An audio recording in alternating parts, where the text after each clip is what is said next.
ஆத்ம வணக்கம். ஆத்மபிதா சுவாமி சிவானந்த பரமஹம்சர் அவர்கள் அருளிய சக்தி யோனி. எல்லா சிருஷ்டிகளுக்கும் உபஸ்தமும் லிங்கமும் உண்டு. ஸ்திரீ என்று சொல்லி வருகிறவர்களுக்கு மட்டுமே உபஸ்தமும், புருஷர் என்று சொல்லி வருகிறவர்களுக்கு மட்டுமே லிங்கமும் இருக்கிறதென்று கருத வேண்டாம். ஏனென்றால் நவத்வாரங்களில் ஒரு துவாரம் லிங்கம் ஆகும் என்றும் நீர்தானே முன்பு சொன்னீரல்லவா? அந்த நிலைமைக்கு ஸ்திரீகள் என்று சொல்லி வருபவர்களுக்கும் லிங்கம் இருக்கிறதென்று வருகிறது.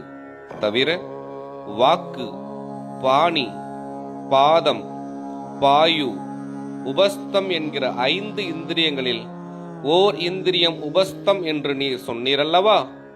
அந்த நிலைமைக்கும் புருஷர் என்று சொல்லி வருகிறவர்களுக்கும் உபஸ்தம் உண்டென்று வருகிறது. அதனால் லிங்கம், உபஸ்தம் என்கிற இரண்டும் எல்லா சிருஷ்டிகளுக்கும் உண்டாகி இருக்கிறதாகும். லிங்கம் என்பது முன் சொன்ன விதமாகும். உபஸ்தம் என்பது உப கூட்டல் ஸ்திதம். உப என்பது சேர்ந்தது, ஸ்திதம் என்பது இருக்கின்றது. அப்பொழுது உபஸ்தம் என்பது சேர்ந்திருக்கின்றது, அதாவது சிவலிங்கத்துடன் சேர்ந்திருக்கின்றது.